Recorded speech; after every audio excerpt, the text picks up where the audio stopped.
बैथानिया का निवासी लाजरूस नामक व्यक्ति बीमार पड़ गया। बैथानिया मरियम और उसकी बहन मर्था का गांव था। ये वही मरियम थी जिसने इत्र से प्रभु का विलेपन किया और अपने केशों से उनके चरण पोंछे। उसका भाई लाजरूस बीमार था, इसलिए बहनों ने ईसा को कहला भेजा, प्रभु देखिए, जिसे आप प्यार करते हैं वो बीमार है। ईसा ने यह सुनकर कहा, ये बीमारी मृत्यु के लिए नहीं बल्कि ईश्वर की महिमा के लिए आई है।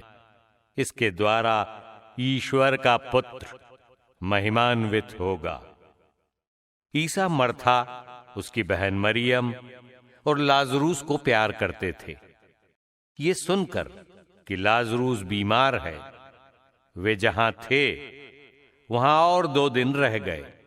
किंतु इसके बाद उन्होंने अपने शिष्यों से कहा, आओ हम फिर यहूदिया चलें।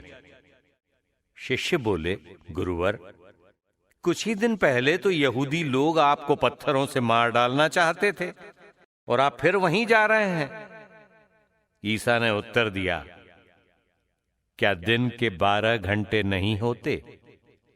जो दिन में चलता है वो ठोकर नहीं खाता, क्योंकि वो इस दुनिया का प्रकाश देखता है, परंतु जो रात में चलता है वो ठोकर खाता है, क्योंकि उसे प्रकाश नहीं मिलता।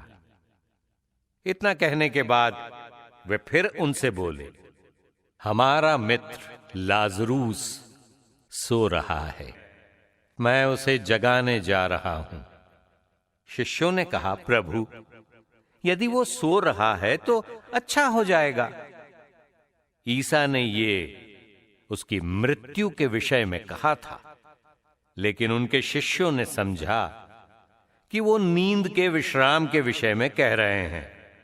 इसलिए ईसा ने उनसे स्पष्ट शब्दों में कहा, लाजरूस मर गया है।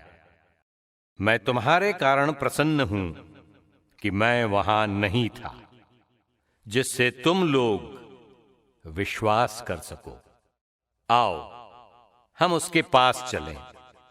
इस पर थोमस ने, जो यमल कहलाता था, अपने सह शिष्यों से कहा, हम भी चलें और इनके साथ मर जाएं। वहां पहुंचने पर ईसा को पता चला कि लाजरूस 4 दिनों से कब्र में है। बेथानिया यरूशलेम से 2 मील से भी कम दूर था। इसलिए भाई की मृत्यु पर संवेदना प्रकट करने के लिए बहुत से यहूदी मर्था और मरियम से मिलने आए थे। यूं ही मर्था ने यह सुना कि ईसा आ रहे हैं, वो उनसे मिलने गई। मरियम घर में ही बैठी रही। मर्था ने ईसा से कहा, प्रभु यदि आप यहाँ होते तो मेरा भाई नहीं मरता, और मैं जानती हूँ कि आप अब भी ईश्वर से जो कुछ मांगेंगे, ईश्वर आपको वही प्रदान करेगा। ईसा ने उसी से कहा, तुम्हारा भाई जी उठेगा। मर्था ने उत्तर दिया, मैं जानती हूँ कि वो अंतिम दिन के पुनरुत्थान के समय जी उठेगा। ईसा ने कहा, पुनरुत्थान और जीवन मैं हूं। जो मुझ में विश्वास करता है वो मरने पर भी जीवित रहेगा, और जो मुझ में विश्वास करते हुए जीता है वो कभी नहीं मरेगा।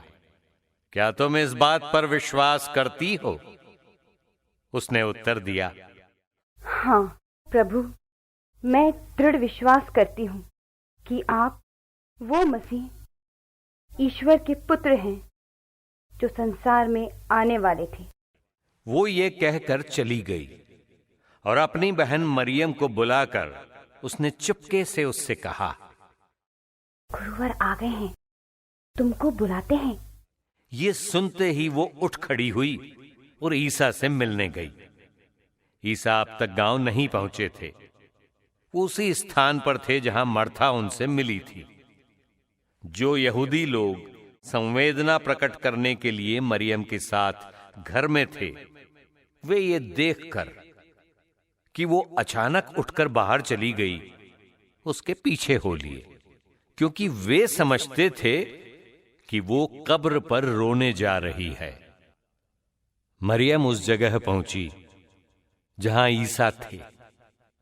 उन्हें देखते ही वो उनके चरणों पर गिर पड़ी और बोली, प्रभु, यदि आप यहाँ होते तो मेरा भाई नहीं मरता। ईसा उसे और उसके साथ आए हुए यहूदियों को रोते देखकर बहुत व्याकुल हो उठे और आह भरकर बोले, तुम लोगों ने उसे कहां रखा है? उन्होंने कहा, प्रभु, आइए और देखिए। ईसा रो पड़े।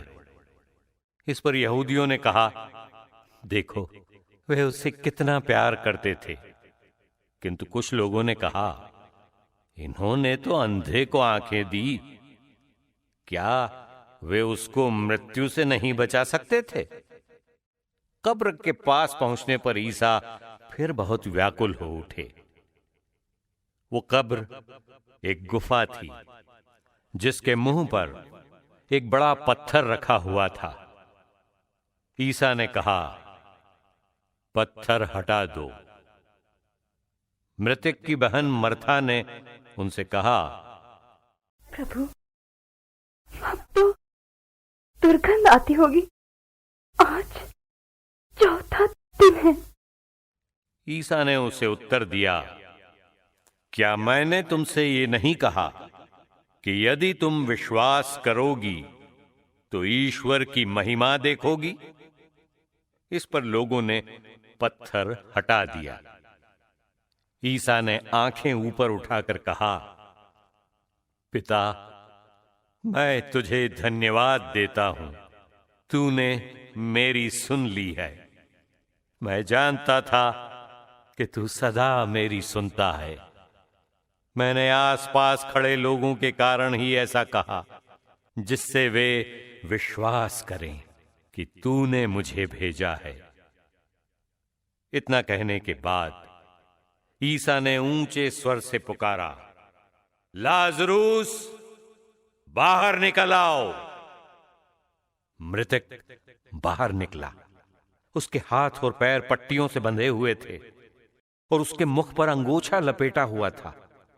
ईसा ने लोगों से कहा, इसके बंधन खोल दो और इसे चलने फिरने दो।